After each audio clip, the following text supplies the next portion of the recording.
The Integrity Racing League returns to the Lone Star State, and tonight it's the Gen 4 stock cars making their way to the legacy Texas Motor Speedway. Welcome back live on FTN. The Octane Series has been especially competitive as of late, and this is the 10th race of the 2024 season. Texas Motor Speedway playing host as our track tonight. I'm David Kreutz, producing and commentating all of tonight's event. Qualifying just got started, and it's great to be back. Texas Motor Speedway, we saw it in the Ignite series. Chuck Sweeting got the victory in that event, and now we've made our way through with the Gen 4 stock cars, getting the opportunity, high horsepower racing from what is one of the quickest tracks, intermediate rise, on the iRacing platform. This circuit, older rubber than what we see right now in the modern Texas Motor Speedway. It's the legacy scan from 2008. So the pavement acts differently. Drivers, their cars behave differently across the circuit. And as such, we're seeing some very fast times already. Nicholas Ward up to the top of the board. He's got a 28.832. Expect some rapid, quick laps from your front runners tonight.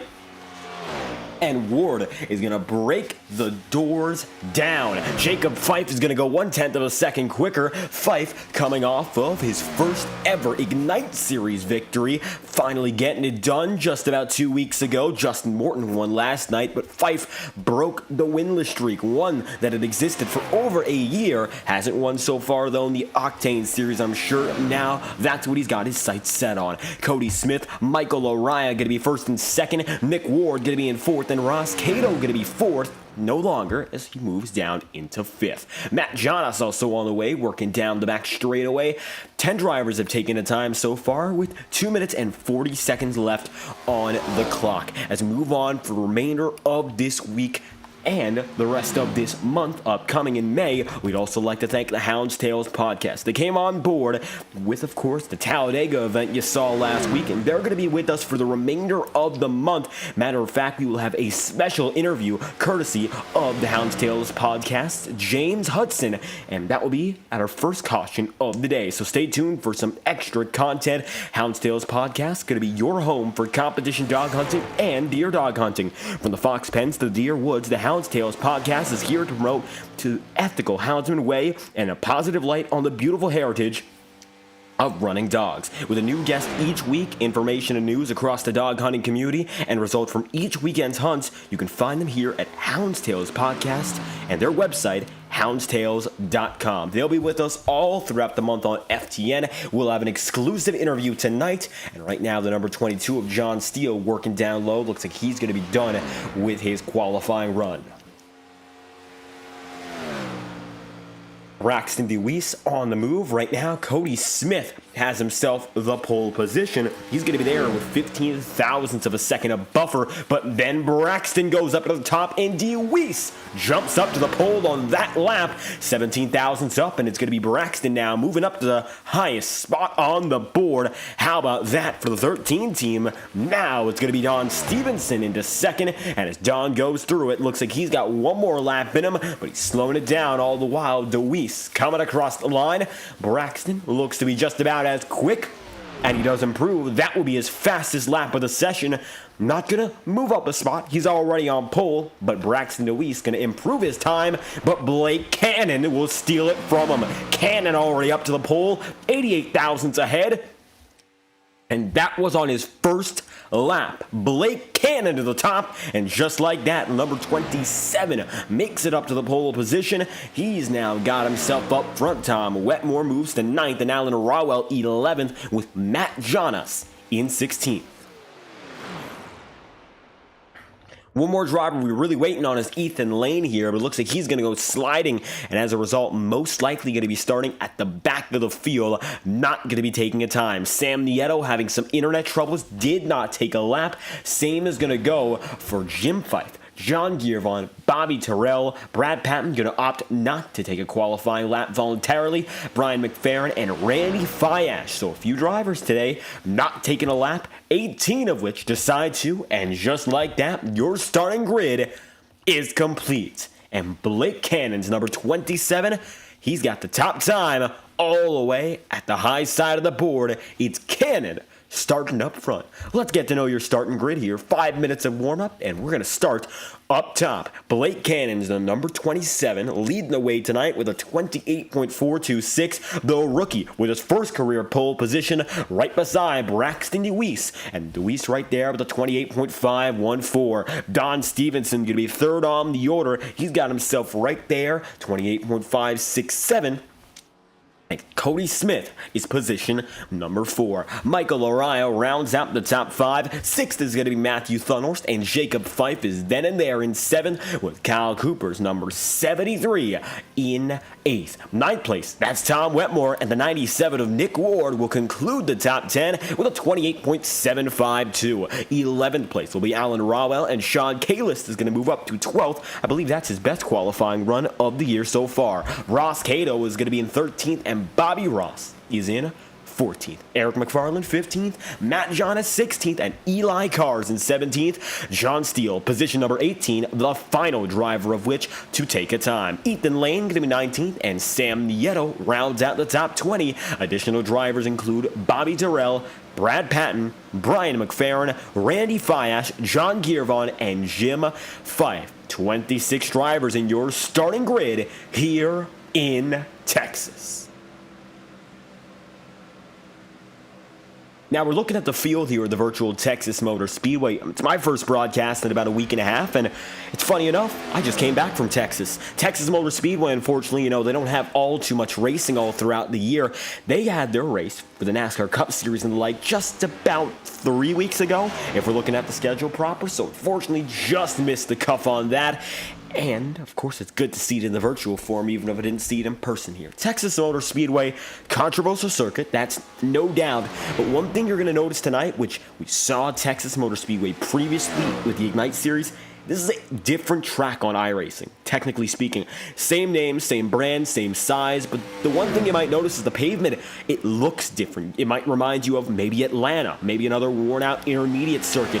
There's more noticeable bumps. The pavement's definitely more wear out, and those grooves are particularly noticeable through the corners, but also all throughout the track itself, maybe like Fontana or Michigan in that regard. Now, this Texas Motor Speedway, of course, a 15-year-old scan we mentioned from 2008, so it is a bit different of a circuit in terms of how it drives. One thing that's going to play in the favor of these drivers is the weather. It's moderate, 70 degrees Fahrenheit ambient temperature, and a track temp of 87 right now. Eastbound winds of 19 miles an hour, so you've got the wind coming at you all throughout this circuit.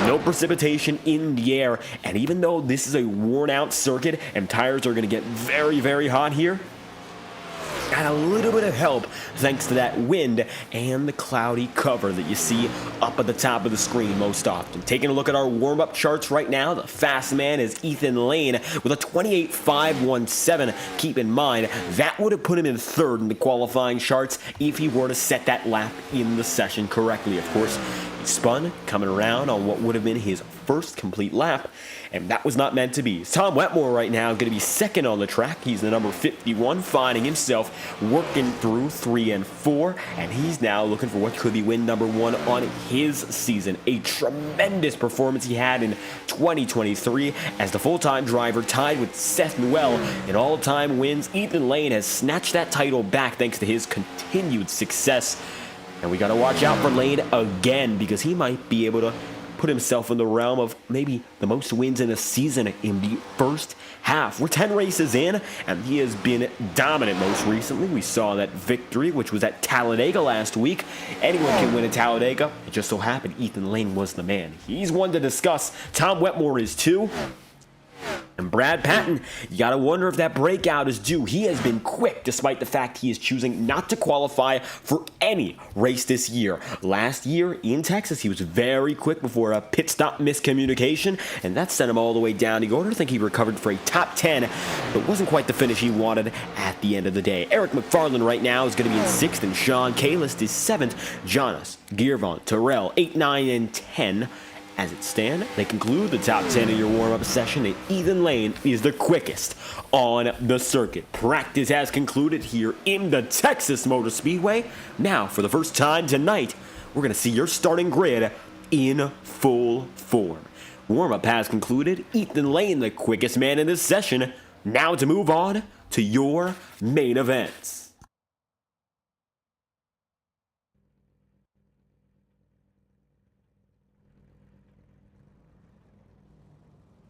Drivers populating the grid. You see Ethan Lane going to be at the back of it, and your front runners have moved all the way up top.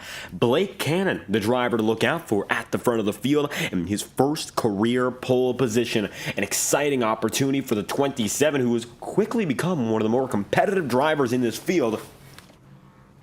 Alongside the likes of those who are rookies, Braxton DeWeese, Michael Laraya, Matthew Thunorst in this series as well. He's going to be one of those quick rookies to keep a watch for.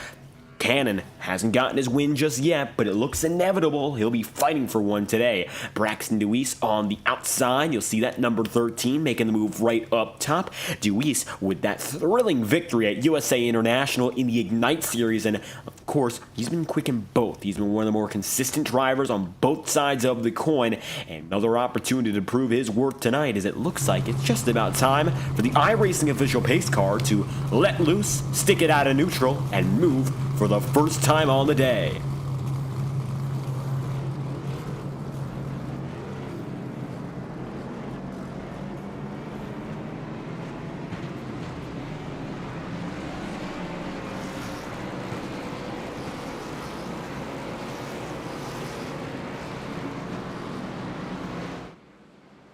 Drivers getting going into 1 and 2. Nancy Wetmore, Doug Bindorf, Chris DeWeese. It's great to be back. Hope you guys enjoy the coverage on Tuesday. I believe it was River Page on the call and an exciting Talladega event. And great to have him, of course, take the reins here at FTN as I was away. But I'll tell you this much, I missed it as well. Love the racing in this series. Always exciting. Cannon, DeWeese, drivers you got to look out for. The entire field looking to be very competitive tonight. There's a bit of the sun coming out for the first time on the day. I'm looking forward to this one. We've seen a lot of parity all throughout both series. Ethan Lane really the only exception tonight. And you got to wonder, can the kid in the 27 break through? Once again, a reminder, first caution today, we will get our Hounds Tales podcast interview in. We're going to kick this one off with some racing here in the Lone Star State. Blake Cannon, the man to watch out for, as he will lead the field to the green flag. iRacing official pace car will tuck in, and for the first time in his Integrity Octane Series career, Blake Cannon leads the field to green. Welcome to the Texas Motor Speedway.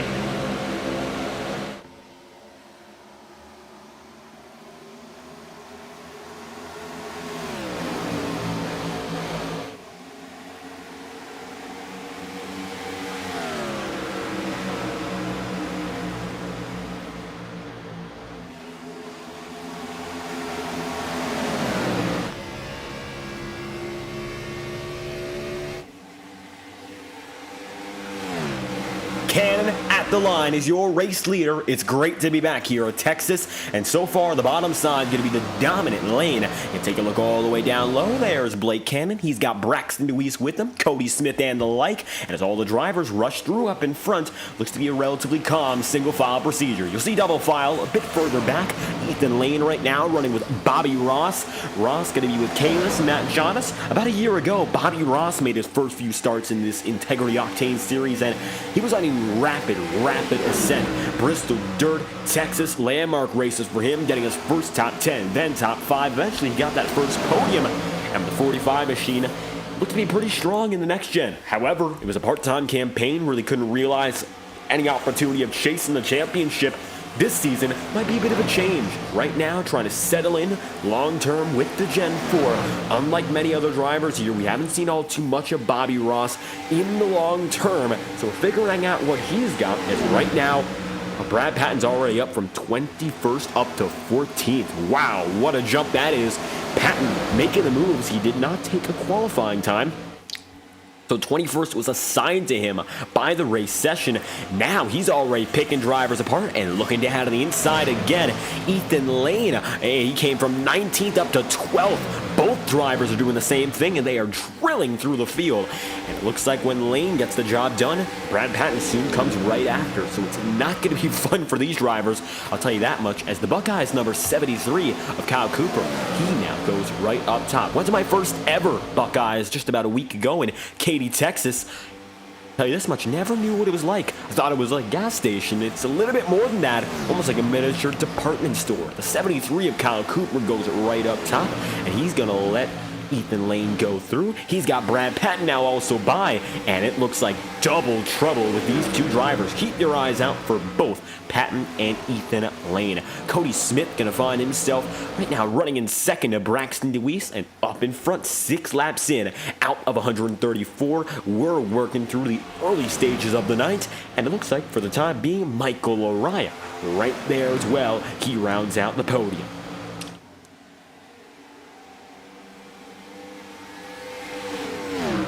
Laraya going to round out the top 3. It looks like a bit of a separation from 3rd to 4th. Then Matthew Thunos is going to be in 5th. And Tom Wetmore position number 6. Then Jacob Fife, a little bit of a drop off from there. The top 10 more so separated now than before. And Brad Patton works down to the low side. He's going to make his move through and pass Ross Cato.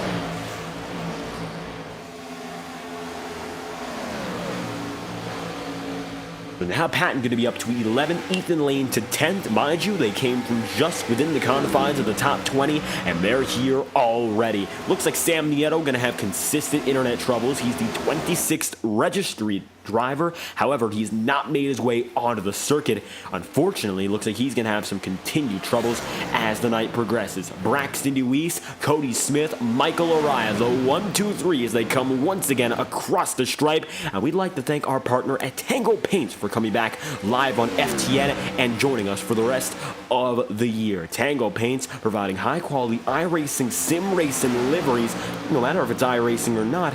And of course, check them out at Tango Paints. Their Twitter handle, they'll be coming back on officially in the month of May. However, we'd like to introduce them once more. Lap 9 on FTN, brought to you by Tango Paints. Right now, Braxton DeWeese, Michael Araya, Cody Smith, the 1, 2, 3 combo, and they're working their way through to make it to the double digits. Enter lap 10.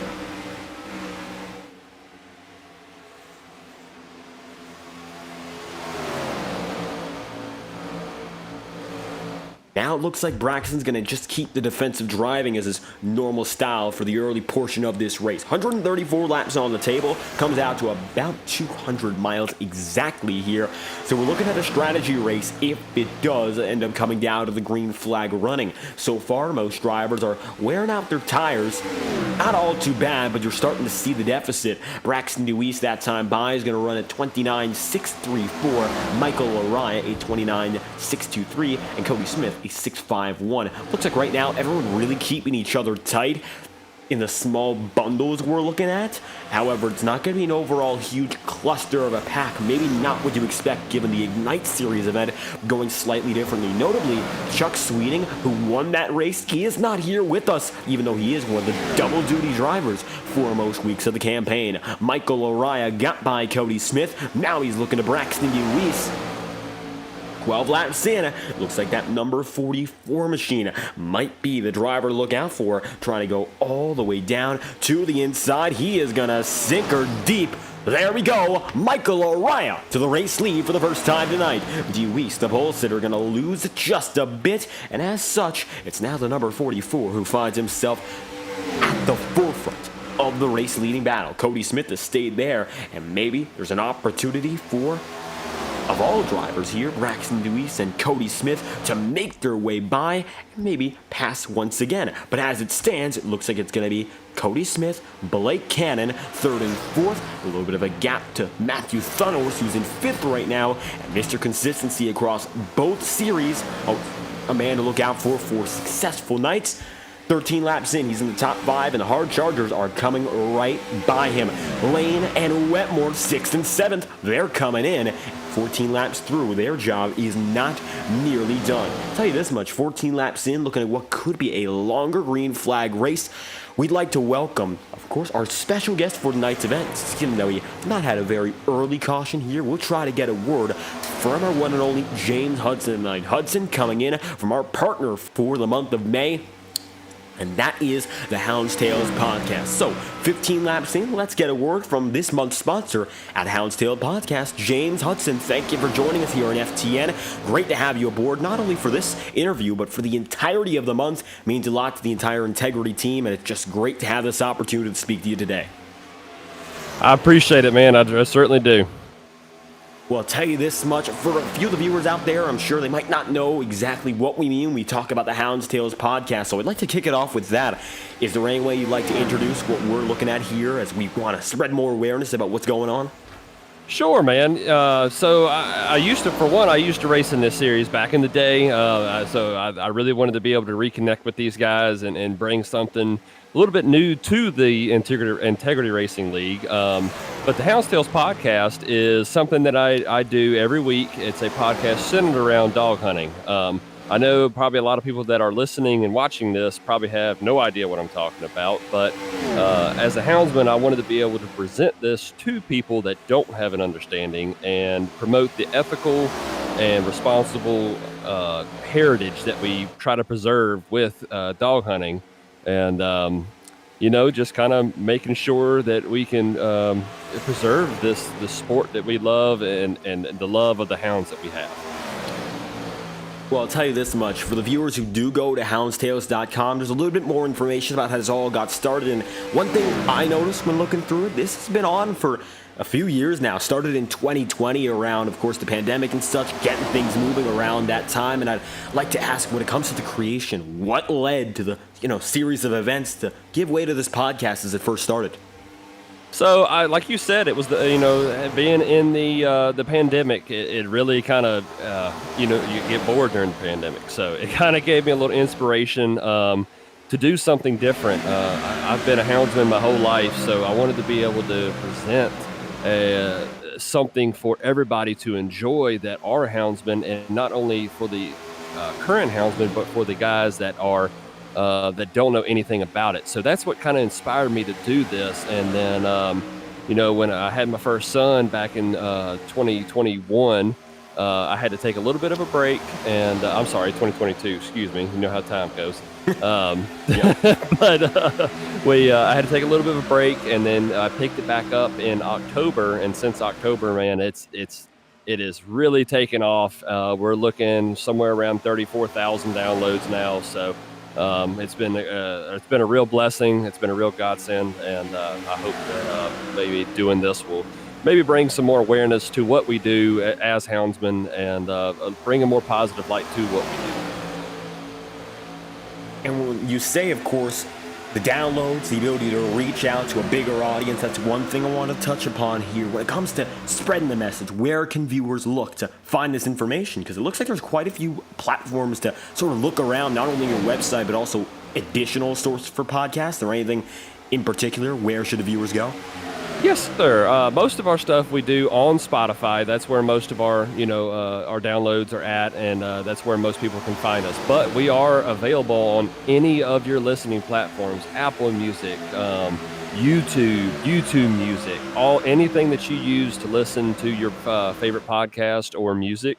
If you search Houndstales Podcast, and the Tales is Tales, like telling a tall tale. So if you search Houndstales Podcast, you should be able to find us on anything. Like I said, if you're on YouTube, and most, obviously if you're watching this broadcast, you're on YouTube. So give us a search. I made a comment in the chat on here. You'll be able to find us real simple. So if y'all could go and like and subscribe, and maybe you'll find something interesting on there. We mentioned just a few minutes ago as well your background here with the Integrity Racing League, and we've seen some records of you racing here within the past decade, of course, late 2010s and such. And when it comes to coming back here to spread the word to this community, of course, a great group of drivers. I'm sure you know them just about a bit better than I do, given how long you've been around these guys. What does it mean to sort of bring it back to this sim racing community? And it's a niche market of sim racing, of course, but maybe there's a chance to take it from this market of something abroad. Yeah, I was there pretty much from the beginning of Integrity. I started back when I was in college in 2011, and somewhere around then, I believe, is when Integrity got started. So if it wasn't the first season, I was very close to one of the first seasons in there. And man, I think we raced I raced with these guys for almost 10 years, if not 10 years. Was able to lock a truck championship in. It wasn't the best in the upper level cars, but man, I always had a good time. It's a great group of guys, Jacob Fife and everybody, Don Stevenson, everybody that's involved in this. It's I know when I was doing it, man, that was why I stayed on iRacing for so long. It was many years where I didn't do any of the official racings. All I did was do the league racing. I stayed for Integrity. That's all I wanted to do. So being able to come on here and be a sponsor for the series really means a lot for me. And I think that I hope that it transpires for some of these guys. So, just like I said, being able to help the league and promote what I'm doing now, I see it's just being a win-win, and I think it's a great partnership, and I'm excited to do it. And it's fantastic to have you aboard for what is our bracket challenge here. So for the viewers who might not be aware, we're going to have a sort of one-on-one, maybe March Madness style, if you will, way of putting it down with our bracket format. So we've got about 32 drivers entered in. Our first round was Talladega, which we saw a very exciting finish there. So now we're down to a total of 16. At the end of it all, our bracket is going to get a charter as the prize. So overall, one driver is going to be locked in for next year, and that's the prize on display. And of course, with your support here, James, making it happen with the Hound's Tales podcast, we're able to give away the opportunity to race locked in what has been an incredible racing environment. I mean, you're seeing it right now. Exciting racing, very competitive drivers, and you've got the experience firsthand, and we're glad to have you back, of course. So if there's anything else you'd like to leave the viewers with, make sure to let us know. We'd love to hear it from you. Absolutely, man. I appreciate y'all, everything that you're doing for this, man. I've been watching some of these broadcasts, and you do a great job. It's great quality stuff. Good to see Integrity, get a good broadcast locked in, and I think you are doing a very fantastic job. But like I said before, if you want to know more about us, houndstales.com has a lot of the links on there on that website, a lot of the information more about us, more about me, and what we're doing, what we're just our thrive to promote the hound hunting world. Big shout out to some of my sponsors too, Joy Dog Food, Outdoor Dog Supply, and Cajun Lights. So y'all be sure, visit us on that website, and then on your listening platforms, Hound's Tales Podcast, and I appreciate it so much. Once again, James Hudson of Hound's Tales Podcast, we thank you for stopping by, the official supporter of all of our Integrity Race League content in the month of May. Thank you once again, James. Thank y'all. Now, with James Hudson on the move, we'd like to thank him once again for his time. The Hound's Tales Podcast. Hope that you guys check it out. It's on Spotify, among many other podcasting platforms. And give them a good 5-star rating. Right now, they've got 4.8. Maybe we can lift that up and make it even go higher. Blake Cannon at the end of this lap, make it 31. He is your race leader. Nick Ward disconnecting due to internet troubles himself, and he's going to fall back now to 25th. Sam Nieto also got on the track, and Ethan Lane now looking for second. He'll make the move, and as such, it's Lane going side by side now with Michael Araya. The 44 machine made the aggressive move to get by DeWeese and Cody Smith, but that's not going to work any longer. Just like that, it's Lane up to second, and Blake Cannon, he's still leading, but it's not going to be easy here. The fight for second, it rages on. There goes to the low side Michael Araya, and 44 machine goes down and in. Nice and easy. He's going to make that move once again, side by side. All the while, Blake Cannon is there up in front. He's got a great view as these two drivers might be distracting each other a little more than anticipated. Take a look from the back end of Blake Cannon, your race leader.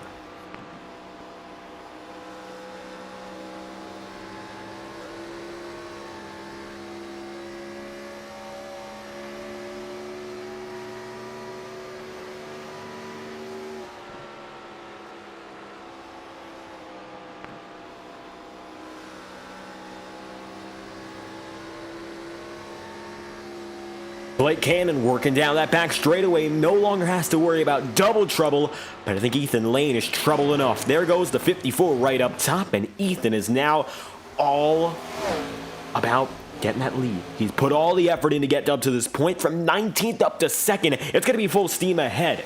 He looks down low once more. Cody Smith is coming down and into pit row. It looks like he's going to make his way in for a pretty early stop.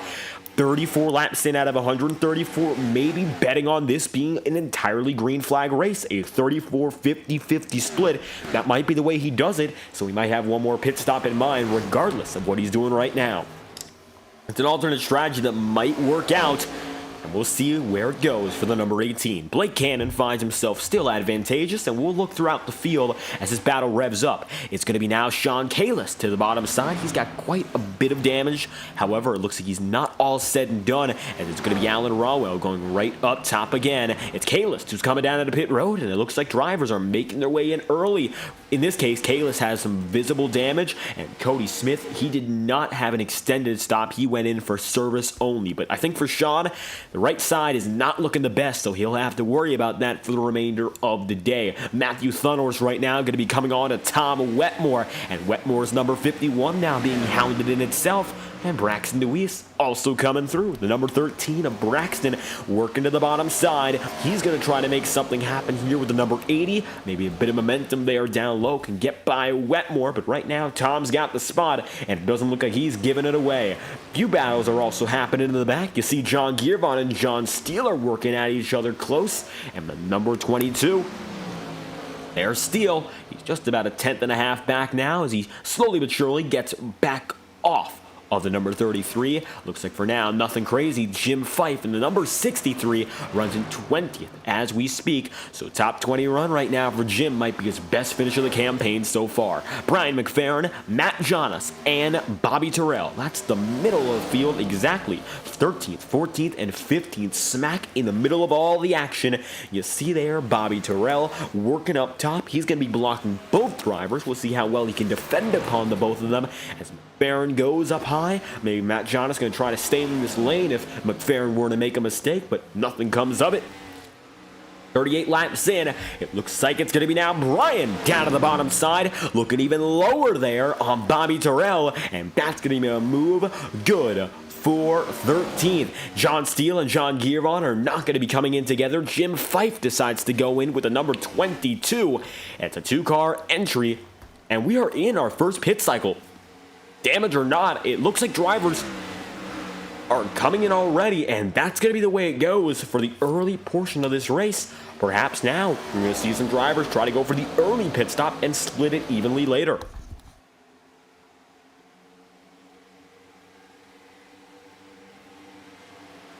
This might be the friendliest balance these drivers get in terms of their strategy. 134 laps of action, and we do not have a limit in regards to fuel. Overall, it's going to be a full cell these drivers are working with, so they don't have to worry about the maximum distance. However, it looks like they're trying to avoid needing the maximum distance, which is fair given the circumstance, and it looks like Don Stevenson decides to go down and in. This is something we don't often see at these tracks. Given how quick Texas is, it might be a bit of a surprise even to look at it right now with most drivers going for the two-stop strategy, but we're already seeing that give or take 10 drivers have gone in, so it is possible we see more and more decide to go for it. Look at that, it's lappers and leaders at once.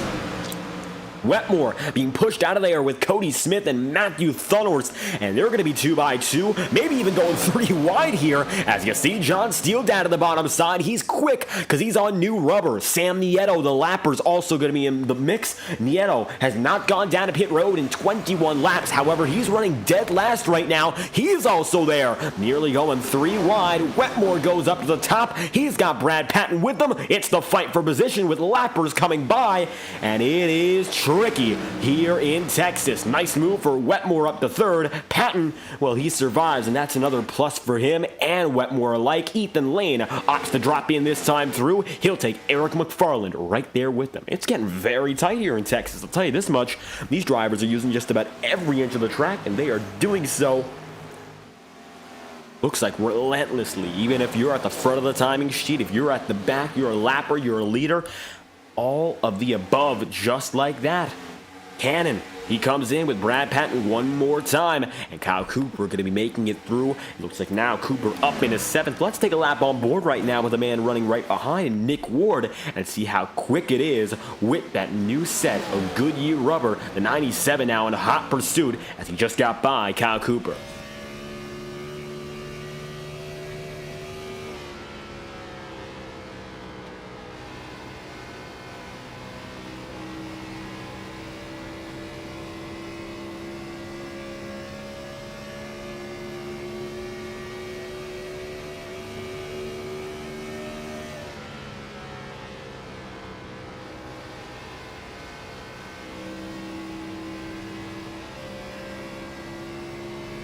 Looks like Don Stevenson going to be even quicker there. You see, just like that, the 47 going to run away, and now Bobby Ross going to do the exact same. If one driver has new tires, another is going to go get even newer set. There's Alan Rawell. He'll drop in quick. Ross Cato, more of the same. The number 12 is already down on pit road and leaving.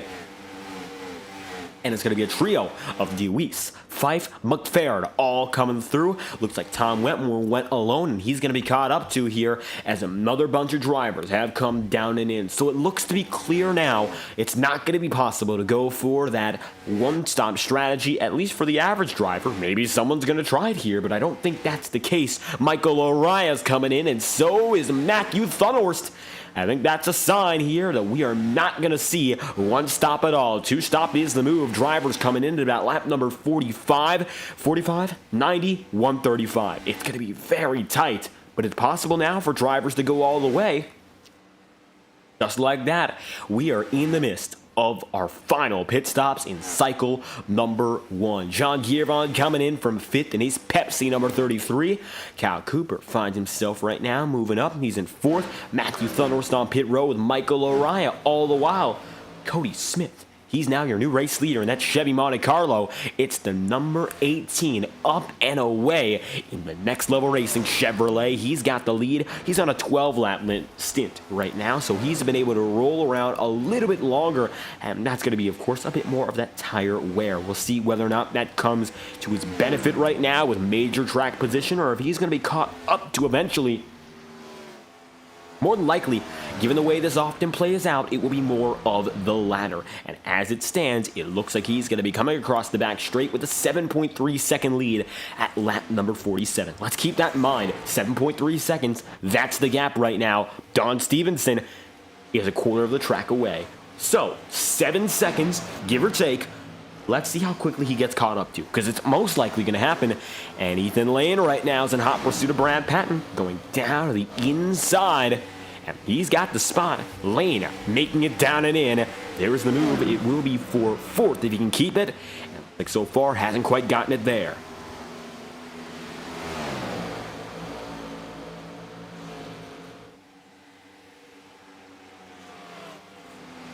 Lane right now going to tuck back in once more. He's got Brad Patton working right in front of him once again, and the lapper of John Giovanni all the same. Going to be a little bit trickier here with the lap traffic being so prominent on the circuit, and with the way that we've gone so far, it's not all because of the strategy. It's also some disconnections, a little bit of damage for Eli Cars in particular. He's not in the frame right now, but he caught a piece early, and that definitely didn't help his race. However, strategy and a few other factors have led to a very, very spread out circuit. And right now, Matt Jonas finds himself up and in front of the battle for 17th. He's in 16th right now, chasing down Kyle Cooper. Ross Cato going to be in 13th. Michael Araya going to be there in 8th. And now Araya going down and in on Tom Wetmore. And that move is good for the position. Wetmore going to slide up, and it's going to be Michael Araya who slides by. 50 laps complete, and it looks like it's going to be Cody Smith who's going to come across the stripe as your leader again. The gap has shrunk drastically, though. It was 7.4 when we saw it at its all-time high at the end of 47. It's now a 5.6 second gap. That's at about 5 laps. So with that being said, for every 1 second that there is to gain, it takes about 2.5 laps to get them. It's going to be a very, very quick ride in from here on out, and we'll see if Don Stevenson can keep that pressure on. He's got the chance to be the man who does it, but there's also Brad Patton, and Patton right now has about a second lead over Ethan Lane and Blake Cannon, and when these two drive up on each other, it gets intense, and it might be so intense they don't go for the lead, at least for now. They're just going to be fighting each other. Blake Cannon right now going to be the defender, and it's Ethan Lane on offense, so maybe they're in the positions they are more comfortable with, respectively. Advantage might be Ethan Lane here. He goes up top in the Nationwide Chevrolet. Coming across, down the back straight. Yep, he's clear. And just like that, it is Ethan Lane up in a 4th. He's got a 1.5 second gap to make up to Brad Patton, though. And Patton right now, he puts himself in 3rd. Stevenson 2nd, and Cody Smith is in 1st. The 1-2-3 combo is separate by 4.5 seconds now, and the gap continues to shrink. Stevenson doing a lot of the heavy lifting right now, but he might be taken out of commission. Here comes Brad Patton, and he's coming in hot. There's the number 7 working right down low.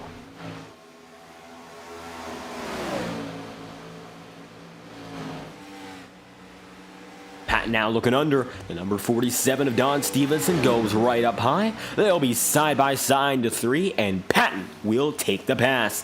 Brad Patton making his move in, and just like that, the number 7 working up into the runner-up spot, and now he'll be the driver to look out for here. Jim Fife is going to slice down low. He'll let Brad Patton have a row up top.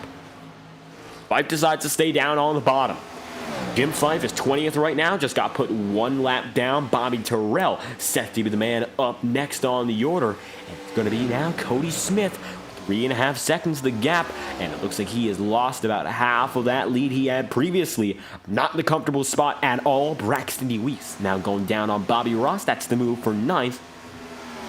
And Bobby Ross up into 10th. Having a good run so far, however, that's going to be 1 spot taken, as Sean Kalis is going to be now right down low on Kyle Cooper, side by side. The number 43 team running very solid today, qualified in 12th, and despite the damage you see there on the right side, Kalis, he's been working the car nicely overall. Definitely not the easiest of races, especially given the damage you're looking at. However, Kalis has maintained, he's kept himself up there, and as a result, he works through once again inside the top 15, and we'll see how much more he can get out of it. 2.3 seconds is the gap to leader. It's Cody Smith, Brad Patton, 1st and 2nd right now. And how about we take a lap on board with Brad Patton as he continues to chase down Cody Smith. And for reference here, we're going to be riding on the hood camera. So the dot all the way at the end of the screen, you're going to see it now coming down the back straightaway after the wall white car. That is Cody Smith. Now let's take a lap on board and figure out how much time he can make up in just 1 cycle around the track and see how much bigger that number 18 gets.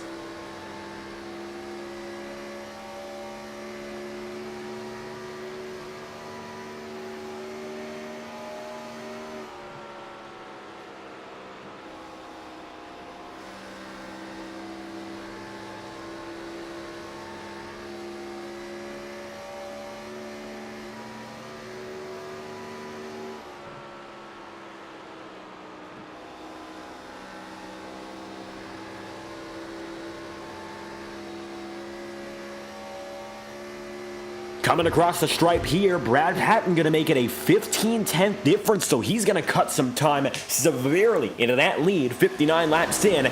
You can see Cody Smith now making his way by. Bobby Terrell maybe gaining in just a bit, so it might be another lapper that puts some pressure down. All the while, Cody Smith, he's advantageous, at least for now. Michael O'Ryan going to go down and in. There's the number 44 machine trying to make the pass on Don Stevenson. He'll do so. Cleared out of the bottom side. O'Ryan to 5th. Don Stevenson down to 6th.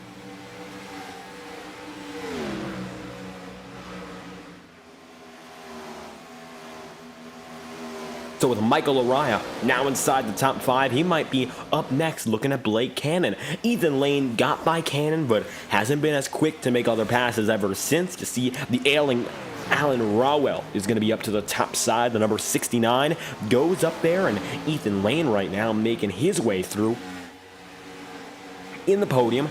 About a second off right now, Brad Patton, but he hasn't gained all too much time relative to the way Patton is gained up on Cody Smith. Brad Patton is always strong at Texas, and it seems like this is one of those tracks that really plays to his strengths. Long term, of course, he's one of those drivers that gets it done as it all comes down to the later stage of the race. Maybe not a short sprint guy, hasn't qualified for a race this year. However, he's been able to make it happen each and every time by. And now the gap is 2/10.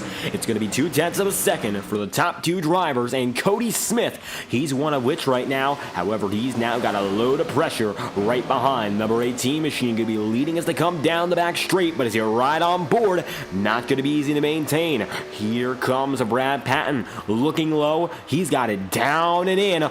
Just about 1/10 of a second the difference, and there's Nick Ward. A lapper gets close, no contact, we stay green, and the 7 goes down and in. Brad Patton looking for the race lead for the first time tonight from the back of the field on up. The hard charger takes the spot.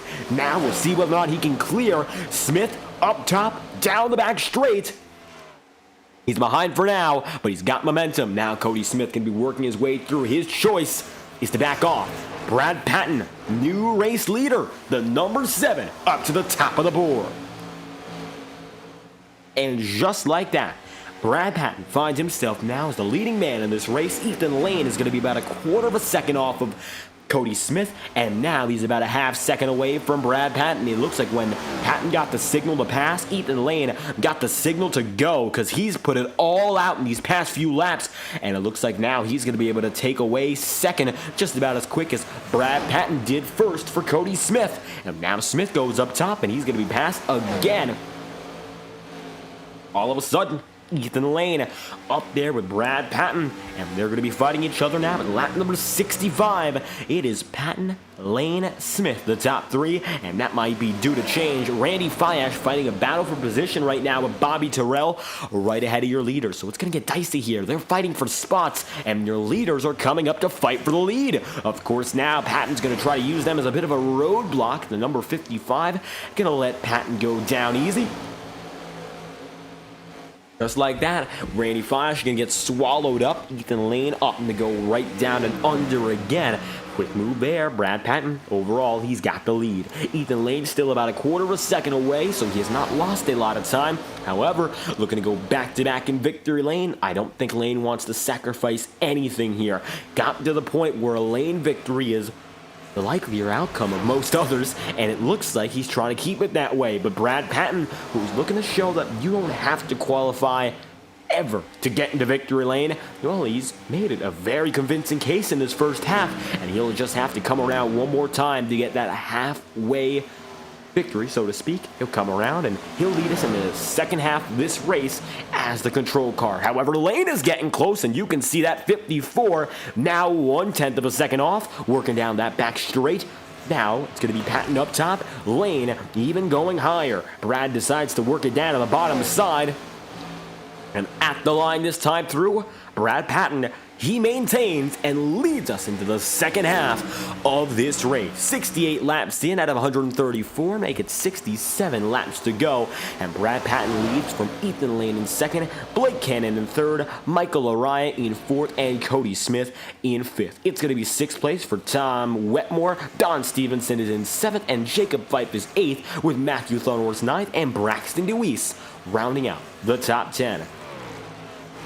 Once again, we'd like to thank our official partner at Next Level Racing for providing high-quality sim racing performance products for dedicated sim racers who deserve nothing but the best. Visit nextlevelracing.com for more information after tonight's broadcast. And ever since 2023, they've given us an opportunity, of course, representing Next Level Racing and expanding the Next Level Racing family. We'd love for you to join the fun, check out their website, and shop their officially licensed products with notable worldwide brands such as Ferrari. We'll be right back after our first promotional message of the day. You're watching Integrity Octane Series at the Texas Motor Speedway, and we'll return after a message from our friends at Next Level Racing.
Brad Patton right now finds himself as a race leader, 72 laps in, but it's not going to be without competition. Ethan Lane is making his way up there, and now in the second half of this race, 63 to go, Patton with some trouble with the lapper. However, he's still up in front and trying to defend upon Ethan Lane, who's kept him close all throughout the night.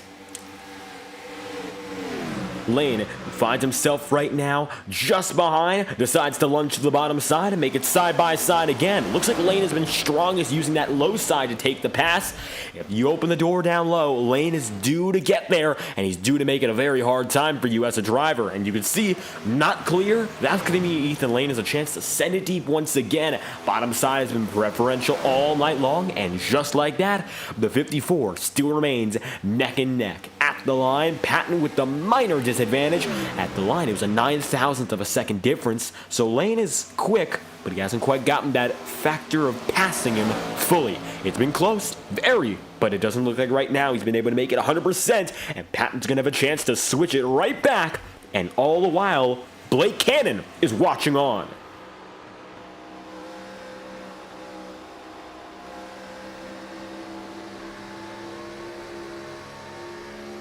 Blake Cannon now is the best seat in the house. You see this number 27 machine making his way into the picture, and as such, with 60 to go, as the two race leaders, the rivals of the day, are still fighting each other, Jim Fife comes down to pit road. So it looks like we already see our second pit cycle on the move.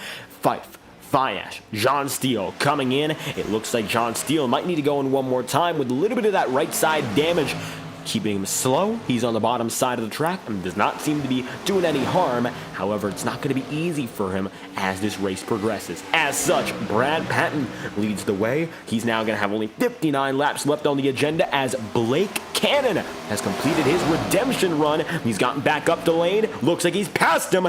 Now he's looking to get right back up there to Brad Patton. Your pole sitter will not be denied easily. And he's brought Michael Lariah up there too. Lariah's got the youngest tires of everyone in this battle. And we haven't mentioned him yet, but he's there. And Michael Lariah is now going to fight for it. Ethan Lane down to the grass. He's not going to let that pass make it happen easily, and you can see the 54 once again wiggle bottom. Just like that, Cannon's going to be shuffled out of line again, and Brad Patton, he's going to get the run off the corner, oh so close to contact. Everyone stays straight, and now Cody Smith introjects. Smith is a lapper, mind you, but he's still going to make a difference, and he's going to shuffle them all up.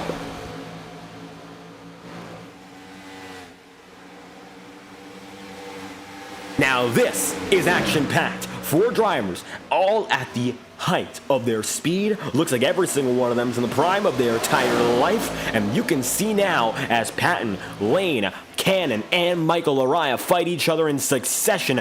There's no way to get around it. One of them is going to come out with the win, if any.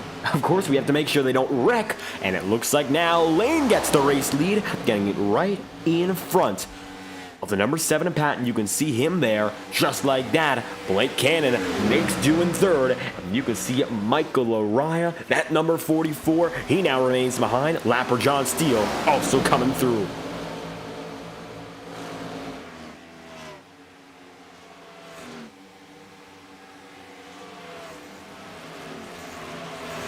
Watching the battle progress right now, Brad Patton gets the lead right back. Blake Cannon now getting the man in second, and it has become a revolving door of drivers trying to take that overall highest position. You can see there, Cannon decides to go down to the bottom side again. Patton, all the while, looks to take it top. Michael Lariah is going to see another driver enter the middle. That's Don Stevenson, and he's going to be the man who shuffles them all up just about. There is Don Stevenson, and he now finds himself door-to-door with Blake Cannon, and he might be going door-to-door with Brad Patton here. The 47 stays high, and he'll make the move, quickly making it through. Nice move there for Don Stevenson. The lappers are making this such a tricky race, which, of course, not their fault. It's just making it even more exciting. Sure, it's a little bit more nerve-wracking for the drivers who are inside the cockpit. And with all that trouble being mentioned, these leaders have gotten away and put himself in a very, very nice position to keep on going. You can see there the number 27 of Blake Cannon. He is going to be finding himself in the runner-up position to Patton again. Michael Lariah third. Ethan Lane has actually fallen off, the most of which he's still in the frame, but not quite with them, at least for now. Matthew Thunhorse is going to find himself in 6th. Wetmore is going to be the man who rounds out the top 5, and now it looks like there's a battle again ahead. There goes Blake Cannon side by side with Michael Lariah. Lariah looking to take that spot. You can see on board with Brad Patton. We're looking at 2 different angles. If we take it to the right camera, here it is. You see the drivers behind, you see the in-car view, you see a little bit of both at the same time. Right now, for Brad Patton, his focus is going to be inside the cockpit, but the battles behind, he's got to stay very, very knowledgeable of them. One wrong move, and it could be Lariah diving deep, as you see right there, the 44. He's now going to try to take a look. The gap is 40 thousandths off the corner.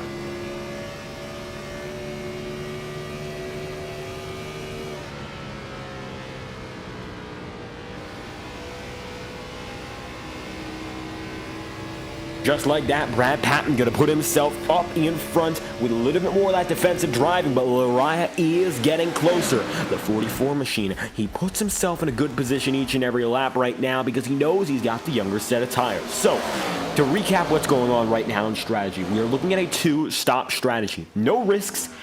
In a sense, it's not going to be fuel risk, but it's going to be more about who goes when and what works the best. Right now, we're looking at 4 drivers who are in this lead battle. Ethan Lane has sort of fallen off.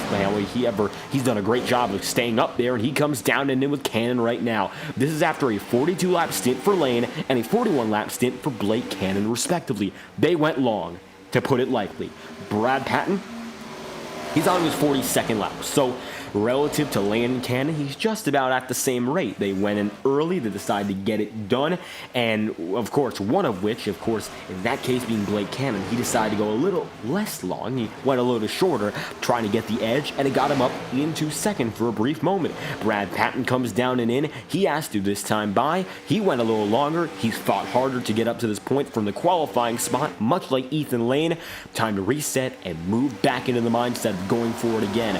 Michael Lariah is on a 40-lap stint right now, several laps shorter than everyone else, and because of that, he can absolutely make something happen in this segment. He's gone a little bit shorter so far. He's going to stretch it out longer, and as a result, he won't have to worry as much. He can be more aggressive. He can get on them much faster with the pace, with the aggression of his movements, and he has a very good chance to keep it up there with the Big Four once they all get together. It's the Tube Tech Chevrolet now fighting Matthew Thunhorse. And you can see Thunhorse there in 2nd. Tom Wetmore going to be in 3rd. Jacob Fife 4th. He's out of frame, but running well so far with Braxton DeWeese rounding out the top 5. It's pit cycle once again. McFarland makes his way through for his 2nd stop of the day, and as Eric makes it by, it looks like you've also got a few others opting to go through it once again. You see Ethan Lane getting back out. He just got off the pit road. He's just about 5/10 away from Blake Cannon. Not a crazy gap. We'll see if they end up close once more. They had about the exact same time in and out of pit road, so the difference was entry and exit. Right now, Cannon with the advantage, and we'll see how long that holds up.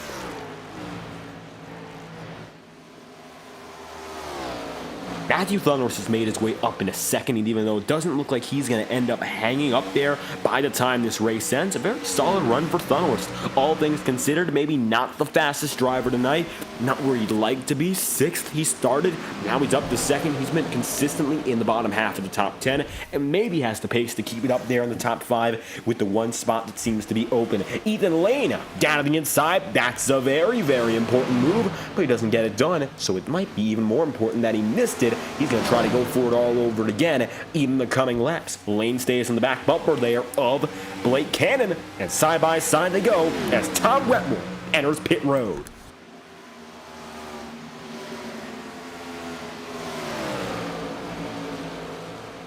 Now it's going to be Ethan Lane and Blake Cannon going at it again. The number 27 has the advantage, although minor, and a few other drivers just made it through. Braxton DeWeese, Jacob Fife, Tom Wetmore already on pit road. You see him there. Ross Cato also going to drop in. As such, another man going to come through. That is Matthew Thunhorse. Michael Lariah now going to be the lone soldier up in front, and you can see who's coming up on him right now. Well, take a look on board. It's Blake Cannon, and before we even get it on board, he makes the pass, and so does Ethan Lane. Laria's going to have to come in this time by. That's the expectation. That's the prediction. 44 laps to go. He's coming off a 45-lap stint. He is safe to push at the line. Michael Laria comes down and in, and he'll decide to go in. And Bobby Terrell will barely make it through. That might be a penalty. That might be a penalty for Bobby Terrell, given the way he entered. It's going to be close, but the number 14 will drive in, and we'll see how long his pit cycle it is. Michael Laria is your overall race leader, but it's not going to be the case any longer as Cody Smith once again jumps up top.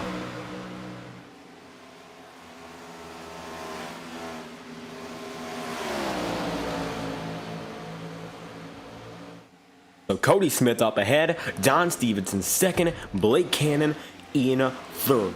As it stands, the top three is going to be separate by 10 seconds. Blake Cannon pretty far off Cody Smith, further than the last time. So all things considered, Smith hanging pretty well together. And it looks like right now for Cannon, he finds himself quite far back, but given what we saw last time around, he'll be able to get there within the next 10 or 15 laps. Ethan Lane, he has stayed right on the tail of our overall race leader to be, if this all cycles through proper. Stevenson, Cody Smith, they will eventually have to make it to the pit road one final time. No matter what, they're on a 24-lap stint here. They would have to go for a 60-lap run, which no driver has done so far, and I don't think any driver will.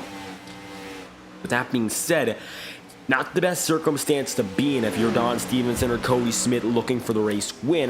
However, right now, leading laps, getting that all in, definitely working out for those drivers as Lane and Cannon are coming by and they're trying to get back up to Stevenson and the like. About a 3-second gap to Don Stevenson, and then it's going to be about 7 seconds up to Cody Smith, and that's how fast 2 seconds of the lead have been lost, just like that. 40 laps to go this time by live on FTN, and it looks like right now it's going to be Cody Smith advantageous. He's in first with Don Stevenson second, Blake Cannon third. Ethan Lane is now going to be fighting to get in there, and he just slotted in, which puts Brad Patton into fifth. Tom Wetmore is sixth, and Michael Laria is seventh, with Matthew Thunhorse rounding himself out into eighth, Bobby Ross ninth, and Jacob Fife in 10th. Cody Smith finds himself advantageous for the Next Level Racing crew, and we'd once again like to thank our partners at NextLevelRacing.com for providing high-quality sim racing performance products as the official partner of the Integrity Racing League. Check them out at NextLevelRacing.com, and we will return after our second promotional break of the night, courtesy of our friends at Next Level Racing.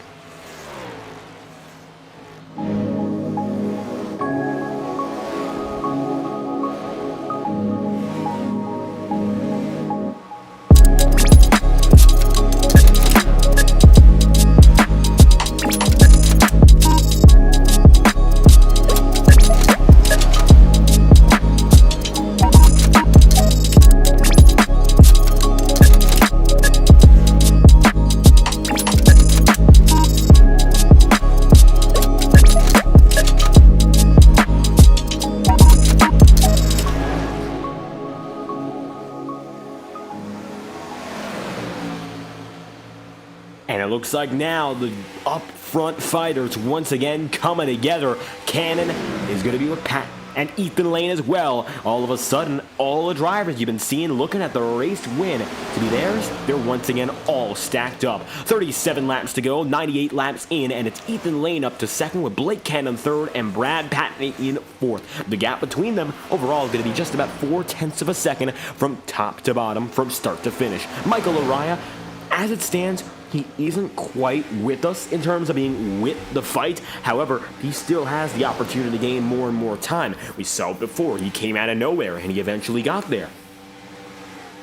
Just like that, it was a very, very quick progression up for Michael Laria, of course, getting by Matthew Thunhorse. He's overall been a top 5 guy today, but coming back off pit road hasn't been easy. So now the next few positions he has to make up, they're crucial. He finds himself now, when we're looking at timing, he's still 6 seconds out. It's not impossible, and looking at overall timing, it still could be done. Matter of fact, he was quicker on pit road than Brad Patton and Blake Cannon and Ethan Lane. So it doesn't mean that his hopes are all gone. He just went down to pit road a little bit later, and that means he's got a younger set of rubber, which is going to play into his favor huge. He's got an 8-lap advantage, which right now, that's half the stint. It's going to eventually be less in number, but it's going to be more important as it all comes down to it. Oh, Ethan Lane's in the wall. Nick Ward is still there, and he's going to get shuffled and crossed over. Blake Cannon to the lead, and just like that, Cody Smith comes down to pit road. Lane is going to be in the wall. Brad Patton goes for second. And my, oh my, Ethan Lane won't be happy about that one. He stays in it. That could have been so much worse, and luckily it wasn't, of course, but just like that, we've got ourselves some trouble. Lapper of Nick Ward going to fade out of the picture, and Blake Cannon is going to find himself the overall leader as such. Polson once again takes it right back.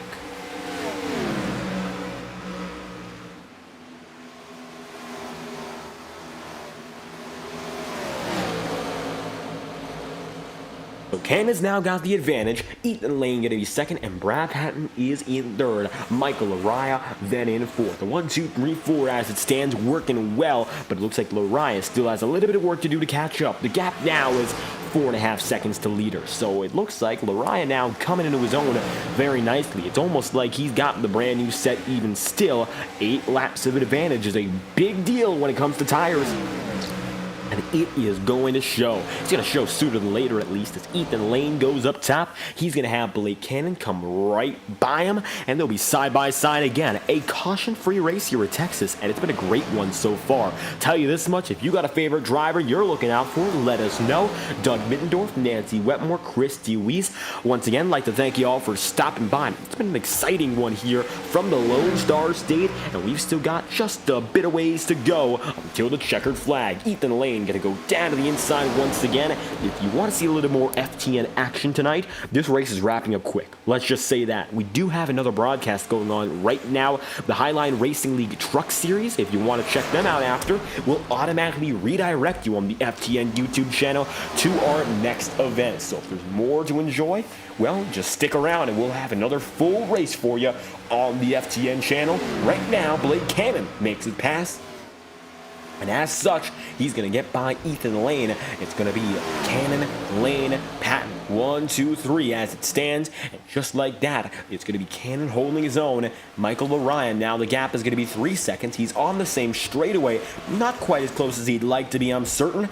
But he's making waves. And I think he's going to make a few more of which with 30 to go than we anticipate. Across the line again, Cannon's now got a bigger advantage. Patton and Lane maybe a bit further off, but we'll see what they can do from here.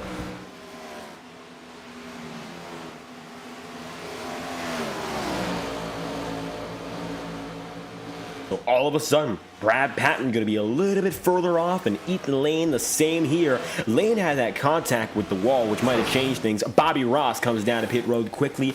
That will be the end of his stint, and it looks like Cody Smith, who did more of the same earlier, those two will be the sign that this pit cycle is over, and now we are in a sprint to the finish.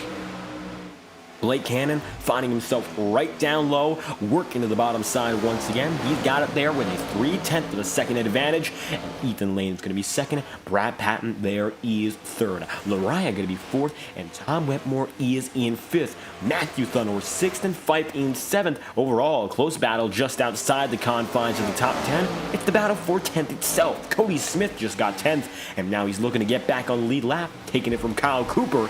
And now looking at your leaders as the next target.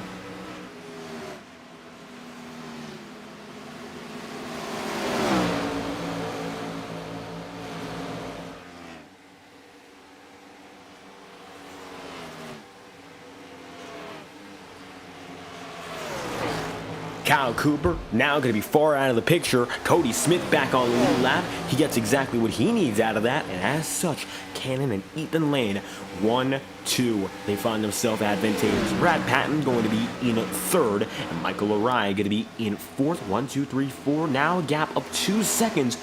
It's getting tighter, and I think now with 26 laps to go, Michael Lariah might have the advantage for the remainder of the day. He's got 2 seconds to make up in 26 laps, so he can make up about 1/10 of a second a lap at this rate and be there with 5 to go. He's been substantially quicker than that, however. That time by, it was a 30.635 for Blake Cannon versus a 30.309 for Michael Lariah. Same this time through, 30.574 for Cannon and a 30.353 for Michael Lariah. But just like that, Lariah is showing he's got the pace to keep it going and continuously make more moves. Lane, Patton, they're now tight again, and you'll see the number 7 machine of Brad Patton trying to get up there with the lappers. It's going to be Bobby Ross and Kyle Cooper with Blake Cannon. Oh, your leader! Well, he's in the wall, but he's still going, and they're side by side. Down to the grass goes Ethan Lane, and he'll keep moving down lower. Just like that, Lane gets by the ailing Blake Cannon. That could have been disaster, and yep, they still roll. How about both Cannon and Ethan Lane side by side? Lane down to the grass, and he makes the pass for the lead, only to give it right back up, and Cannon is unfazed. Blake back to the race lead. My, oh my, we could have just seen that race go down in shambles for 2 drivers. Lane gets the lead right back, and now they're swapping it back and forth. 23 laps to go. This time by, just like that, it's going to be a side-by-side battle for the lead, and next time by, we are going to be cranking it up with 22 laps to go. Brought to you by our friends at TrackCams22.com. For the highest quality iRacing cameras on the market, check out TrackCams22.com as we are going to crank it up. Blake Cannon, he goes down to pit road. So does Brad Patton. And we've got another layer of strategy. 2 of your drivers fighting for the lead decide to go down and in. And just like that, a wrench in the equation. We're going to figure this all out as we will crank it up with 22 laps to go, courtesy of our friends at Track Cams for Gourmets.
15 laps remaining. And as it stands, Michael Araya is the man who's leading. And after that big twist up of everything regarding strategy, now I'm just wondering, what are we going to see out of these guys who decide to go down for another pit stop?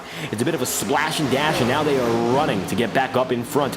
Brad Patton, Blake Cannon, and Ethan Lane are going to be now 9th, 10th, and 11th respectively, all of a sudden making that big move in. And right now, most other drivers have not done so. We figured we'd see the 2-stop strategy come into play. Now we're seeing the 3-stop from some of our most prominent drivers of the night. All of a sudden, I'm not quite sure what we're going to believe here, as it looks like it's going to be a completely different attitude from these drivers than what we saw previously. Michael Araya in the number 44, working down and in. He's got himself up in front, the advantage over Matthew Thunderous and Tom Wetmore. He's got a gap of a 1.3 second marker right now with 14 laps to go. And so he should be good to go for at least a few more laps. 30 laps in on this run. He went 45 last time. The number should not be a problem. So for Michael Araya, I think he might just be able to go all the way unscathed. Ethan Lane now going to fight again with Brad Patton. This is the battle for 8th, and you can see it clear. Patton works down low. Ethan Lane ups high. And as such, it's going to be another side-by-side fight as they're going to head into turns 1 and 2. Blake Cannon, he's gotten himself a little bit further away, and he runs in 7th here. Although I feel he's going to need a few more spots to make back up. Of course, to make it a dead even night. He'd love to be back up there in the lead where he was previously, but I think he just didn't save that fuel. And that was the difference. A few other drivers up in front, they've been able to save it. Cannon in the wall just again. All the while, Brad Patton clips the grass just slightly. He gets back on the way here with Ethan Lane. No trouble for these drivers, but a little bit now with the lap action of Nick Ward. Ward, very, very important, that pivotal moment as they came down the front stretch about 10 laps ago. And it could have been so much worse for Ethan Lane and Blake Cannon alike. A little bit of contact, a little bit of tagging, a little bit of brushing up in the wall, but all in moderation, and it meant that everyone could stay going under green. It was not a pretty sight, that's just to say the least of it, but right now, it looks like Michael Araya more focused on getting to the end from here on out rather than chasing the hot laps. He's got himself there with 10 laps remaining. Michael Araya stretching it far. He finds himself as your top driver. Matthew Thunderworth now looking for what could be a podium finish. Matthew, of course, ahead of Tom Wetmore. And Jacob Fife going to be in 4th, right behind Wetmore in 3rd. Then it's going to be 5th place for Braxton Deweese, and Cody Smith is there in 6th. Blake Cannon is 7th, and Ethan Lane is in 8th, with Brad Patton 9th, and Ross Cato rounding out the top 10. As it stands, it's going to be Cato, the final man of the top 10, a fight with Don Stevenson, so this is subject to change. For the final time tonight on FTN, we'd like to thank our partner at Next Level Racing for providing high-quality sim racing performance products, dedicated sim racers who deserve nothing but the best. We'll be right back after this final message with 9 laps to go. You're watching the Integrity Octane Series, and we'll return after the following message from our friends at Next Level Racing.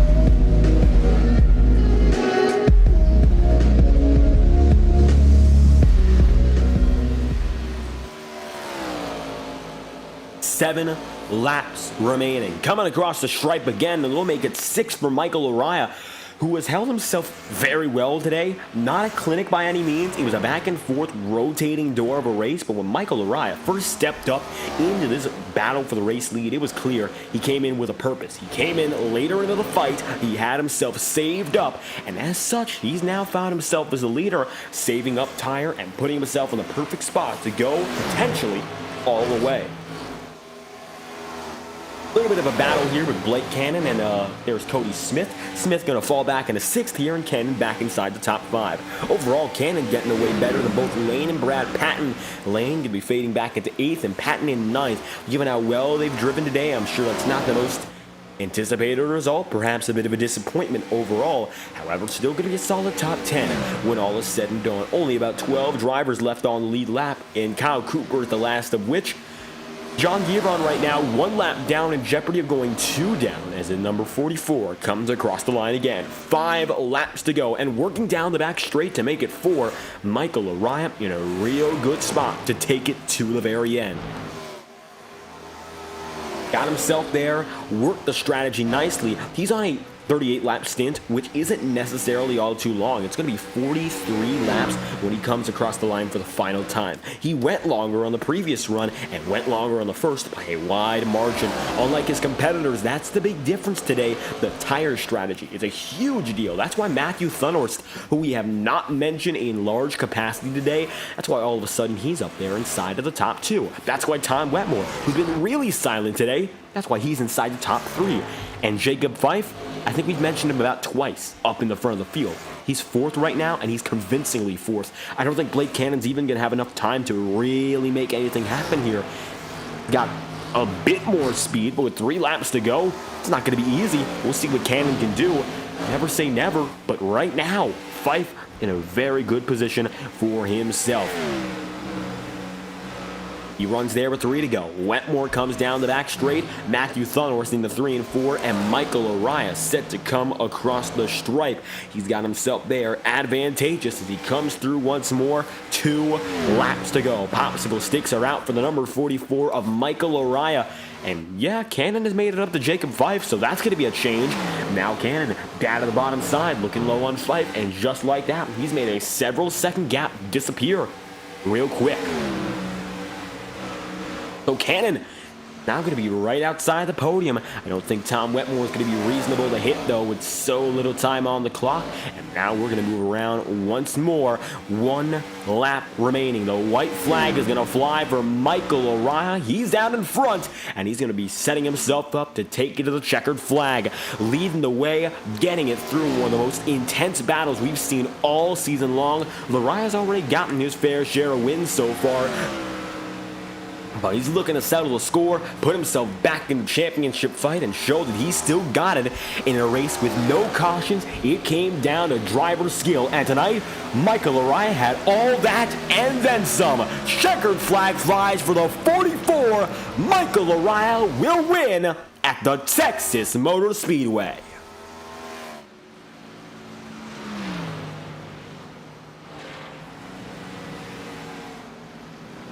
Araya with a checkered flag. Matthew Thunhorst and Tom Wetmore round out the top 3, and the 44 with no cautions on the day makes it happen. All 26 drivers who started this race make it to the end, no retirees, and a fantastic event comes to a close with Araya on the top step of the podium.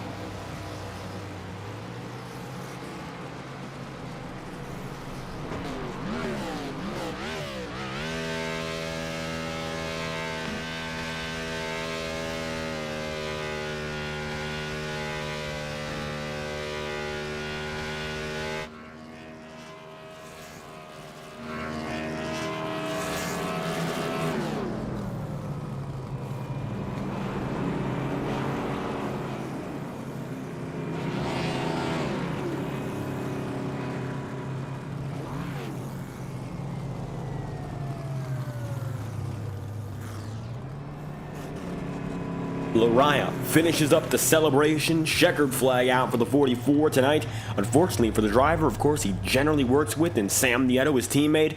It's a last place finish for the number 2 team, but overall, front of the order for Michael Araya. Big day for the entire 44 operation. Just like that, checkered flag is out, and Michael Araya gets it done. We're going to bring you your overall race results for tonight's event. Live on FTN, Michael Araya takes it from Matthew Thunhorst in 2nd and Tom Wetmore there in 3rd, with Blake Cannon 4th, and then position number 5 going to Ethan Lane. 6th is going to be Jacob Fife, with Cody Smith in 7th and Brad Patton 8th, Braxton Deweese then in 9th. Position number 10, rounding out that top 10 indeed, it's going to be Don Stevenson.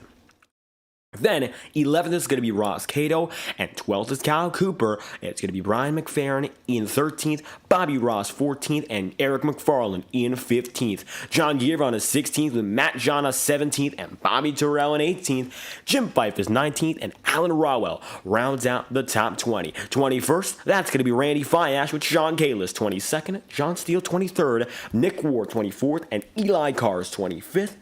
Sam Nieto, 26th and last today.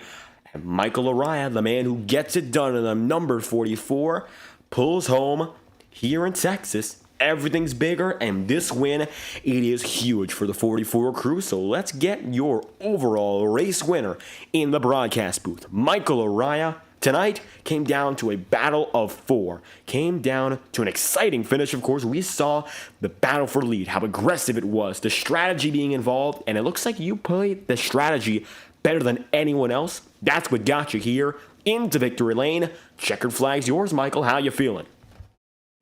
This is great. I knew coming into this race, after running some practice, that this fits right into my wheelhouse. Um, After I saw how much the tires were wearing, and then kind of how close things were going to be on fuel, I definitely had a game plan going into this race, and just being able to run a little bit longer to have that little bit of a tire advantage was pretty big, and then just being able to save just enough to stretch it on fuel. It was really close, but luckily later in the runs the pace would drop off just enough, and if you were, really keeping an eye on things, you can make it work. And it was kind of just all about staying disciplined tonight. So really happy to be able to, you know, capitalize and bring home the win tonight. Mile and a halfs are honestly my best track, so I really look forward to any of the races that we go to in this format. But overall, it's just really good, good night, and really proud of everybody in the league for being able to go caution free tonight. It was a really fun race in regards to just being able to move around the track. You could really run different lines, and make it work. So we had a pretty good battle up front there for a bit, and then it kind of turned into more of a strategy race there at the end. And tonight we saw the pit stop strategy become more and more important as the race progressed. And for you, looks like you went a bit longer on those early stints and caught back up to the battle later, and that was the difference. So what was it like setting yourself up for that performance? It looked like the undercut was the move for so many drivers. You did it different, and it looks like you found success. Yeah, I mean, it's kind of just learning things over the years, seeing how things play out. This car kind of reminds me of what we used to race, kind of around 2016 or so, and back then, just having a bit of a tire advantage meant a lot, and just kind of seeing the patterns of how much these tires are wearing tonight, it kind of led me to go into that direction. But yeah, it took a lot of discipline because when I would say 98% of the field is doing one thing, you just kind of start second guessing yourself. But at that point, especially if with an undercut strategy, I mean, if you're not one of the first, then at that point, you know what, you made your bet and you got to go with it. So like you just got to be really disciplined. It's so you're really eager to just go hard and stay with the front runners, but it worked out, and I knew with how good my pace was, especially on the long run, that I needed to stick with that, and that was definitely the right call. And it looks like making the right call, all the difference here with a caution-free race, which is something, of course, I don't think a lot of drivers expected, but it looks like you played out for it very nicely. You think the caution would have changed how the race went for you? Well, it definitely would have. If we got caution at some point, then with the way the fuel stints would work out, we would probably just be going all out that whole time. At least for me, within reason. I mean, you could run really hard the first 10 laps or so. The car felt real gripped up, but then it just fell off a cliff, and you'd really pay the price if you went too hard. So it's kind of just a balancing act of making sure that you were saving enough right front for the thing to still be able to turn, which was key. So I could tell though, like you know, you would notice the guys that definitely saved a little bit more versus others that definitely went a little bit too hard. So um, you just really had to be disciplined tonight. And these types of races are just my bread and butter. So it was really good to get a win tonight, especially at this style of track and this layout for Texas, especially because I haven't run this in a while, and this is by far the better layout over the two. So I'm glad that the Adamans decided to put this one on the schedule. But overall, really looking forward to the next few races coming up for the month of May. Got a few more tracks circled on the calendar that I feel like I can really capitalize on. But overall, it's been a lot of fun with this car. And it looks like a great start to the season for the 44 crew, and a victory, of course, well deserved. The championship fight beginning to heat up as we get closer to our halfway point here. Up next, it's Dover for 200 laps of racing, getting a little bit closer to the second half of this bracket chase as well. And it looks like you got yourself firmly put in for another round here. Dover, what's it going to take to succeed there? As that's up next on the schedule, our first race of May. Yeah, I'm really looking forward to seeing how that track is going to play out, especially with this car. I recently ran a race there in the next gen car, and you could kind of change up your line a bit, just depending on how the handling, how things would play out with tire wear and whatnot. You could definitely kind of change up your line to compensate for behaviors with handling. But I feel like with this car, you definitely have a lot more options with how you want to run different lines. And um, I really hope that's a race where we get to move around like crazy and run really high up the track. I feel like it'll be a lot of fun and it'll put on a great show. Hopefully, it plays out like how I want it to. But I think there, it's kind of the same principles where you really got to manage your right front, especially. Um, Certainly, qualifying around that top five has been really important these races. I think that again is going to be a factor. Um, yeah, it's kind of hard to say. I think I'm optimistic that we're going to be able to pass quite well with this car, but past experience though, like with the races I've ran in the next gen, it's been really tough to pass at Dover. So I'm hoping it's the opposite. Well, it's time to figure that out as we head down to Delaware next week. But all things considered, Michael Araya, you get it done today. A great victory for the 44 team. And if you have anything else to let us know, any shout outs to give, make sure to let us know right now. Yeah, I got to give a shout out to Sim Speed Shop for being on board the car. Got to give a shout out to my teammate Sam Nieto, and I got to give a shout out to yourself, David, for putting on the broadcast each week. And let's give a shout out to everybody in the league tonight, just for being able to go caution free. I think that's really good. It says a lot as far as like us overall just getting more comfortable. I think with the cars and each other and our driving styles. Um, it's not too often where you can go caution free in any races. So really good job overall for the league tonight. And just like that, the 44 team in a caution free race pulled through for a victory. Michael Araya, we thank you for your time. All right. Thank you. Ryan going to be on the move, and your second place finisher, Matthew Thunhorse, right up next. Today, Thunhorse getting it done for another podium finish, and we'll bring him up for JT Motorsports, the number 80, consistent as ever, and back inside of the top three. Today, Thunhorse, strategy was a huge deal for this team, silent for the majority of the race, but coming in strong when it mattered. Podium finish, how you feeling? Feeling pretty good, David. I'm sorry, hang on a sec. Sorry, I had a cough there. But yeah, it's considering what we probably ran for like an hour and a half almost, or at least an hour, and to finish, 2.5 seconds behind a cat like Michael when he's shown he's been really strong and feels good, especially when it's like I can count on like there was little shenanigans, people pitting, and that cost me a second, and then just some other things. Or there was one time I accidentally dropped the clutch too early, and I just did a burnout down pit road that cost me probably like another second and a half to him. So it's one of those that kind of stinks too, because I knew I could probably have been right there with him, or at least been on him. That was the problem, is that there at the end, he pitted a lap later and was really sure he was going to be good on fuel, and I threw away too much time, and I came out right behind him instead of in front of him, and he just had too much short run speed, and I had to focus too much on not trying to shred the right front off of it, and he was a better driver for the final run.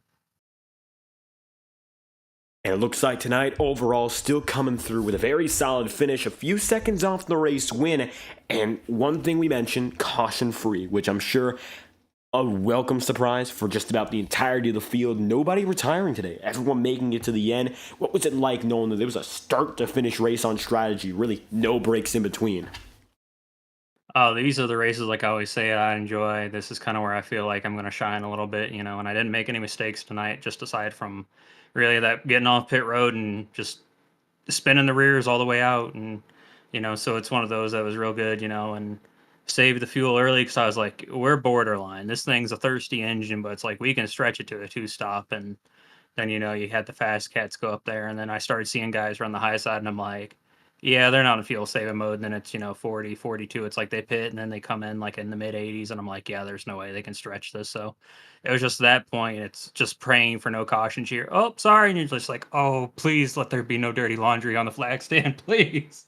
So it was a good feeling, just to.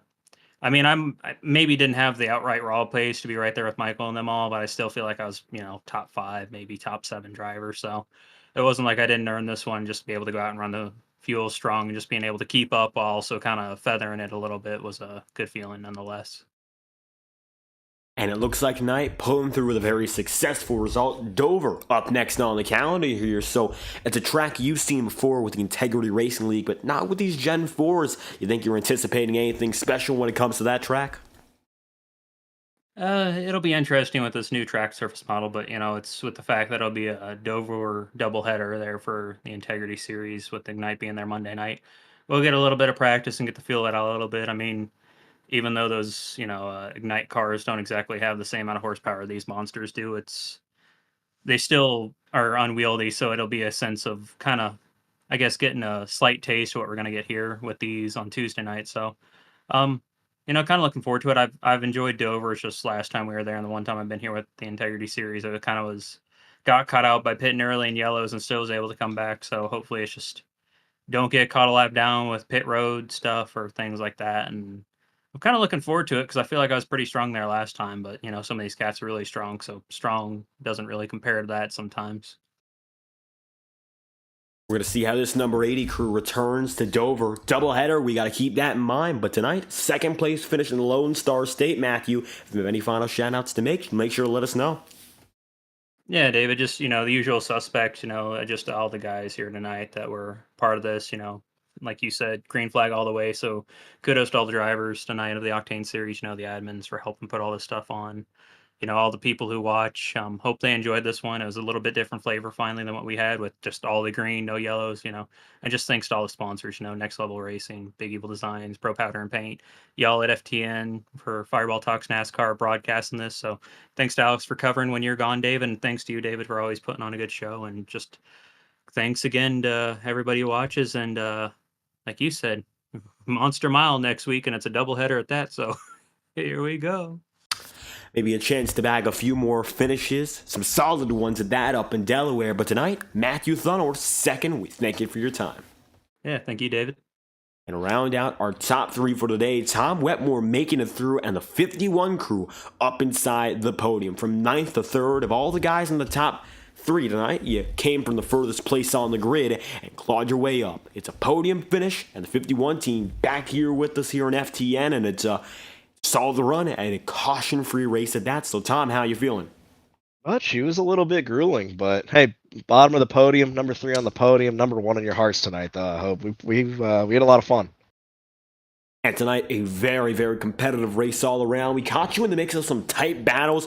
The track was packed, it felt, for just about every driver. You saw the guys going at it for the lead on strategy, the differences in tires, stints, lap machines, and all of that. But overall, this 51 team came out of it unscathed, relatively speaking, and pulled through for a podium in a non-stop 134-lap marathon. What was it like, of course, having to make it up here amidst all the challenges? Yeah, I mean, the first run, we decided we were just going to ride a little bit, and we saved some tires, and all of a sudden we started passing some cars, moved back inside the top 10 and the top 5, and next thing I know, we went around Lariah for the lead, and I'm like, wait, we might have some pace tonight. And then when we came out of the pits after that first pit cycle, that's when this Tube Tech Chevy, we had a little bit of realization on pit road that, these boys are trying to make it on just one more stop. And that's when I realized, oh crap, we're going to need to save some fuel tonight. So fortunately, the No Mind boys put together a hell of an LS circle track motor underneath this thing. And those guys out of Detroit know how to build something that can save us a little bit of extra fuel, because we pitted 2 laps before Lariah, and I know he was trying to save some fuel. Somehow we made it across with fumes to spare. Making it across on a 44-lap stint, which was a little bit longer than everyone else in the podium tonight, but it looks like stretching it out just right. One thing we weren't quite expecting was that early dive down to pit road here in Texas. Looks like the 2-stop strategy, nobody risking it for any longer, and gotta wonder, from the driver's perspective, was there anything in particular that caused that? Because it looks like nobody tried to go for the reach. Everyone pretty common when it comes to strategy. Maybe that helped with getting the green flag laps in, but we didn't see anyone really being daring, so to speak, in terms of this entire event. Yeah, there were 2 guys that made a really bold strategy call tonight. Cody Smith and Don, they both went for that 2-stop strategy in order to snag some stage points. For those who don't know, at the halfway point of these integrity races, we give out stage points the way they do in NASCAR. And Cody and Don both went down early to steal some, and it both yielded them a top 10 finish tonight, but I know they would have liked to have been on the podium. And all it would have taken, like you know, Dave, just an ill-timed caution. But fortunately, we ran green. We had the protection of the Robin Steele attorney law group on the side of this car, protected us from those cautions, protected us from those cloudy skies overhead unleashing some raindrops, and frankly protected this third place podium when guys like Blake and Ethan, who ran short on fuel, didn't have enough time to catch us.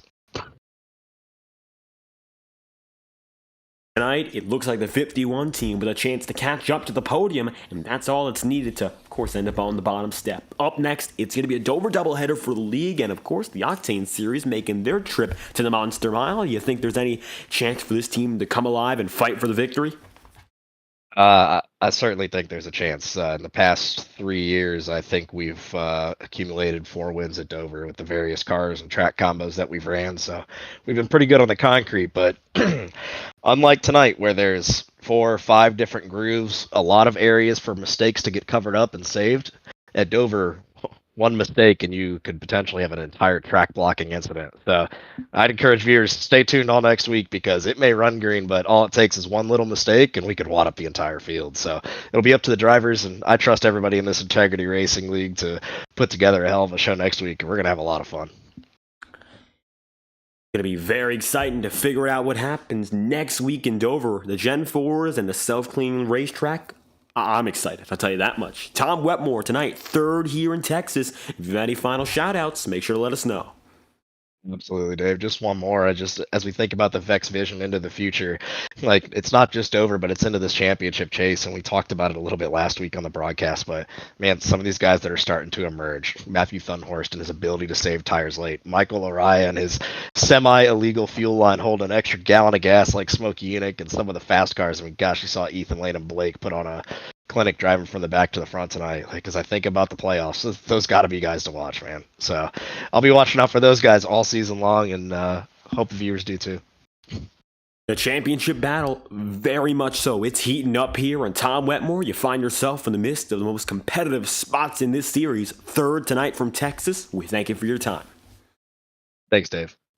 And with Wetmore on the move just like that, the 51 rounds out our podium tonight. It's Matthew Thunhorst in 2nd and Michael Araya, the man who gets things done here from the virtual Texas Motor Speedway. Our 2nd and final trip here this year, so if you enjoyed it, well, we'll be back here eventually, just not on a Monday or Tuesday night. Matter of fact, we went here pretty recently on Saturday night, and we're slated to go here once again, perhaps next season in the Iora Cup Series on Thursdays. That's just a lot of extra news about what's going on here at FTN.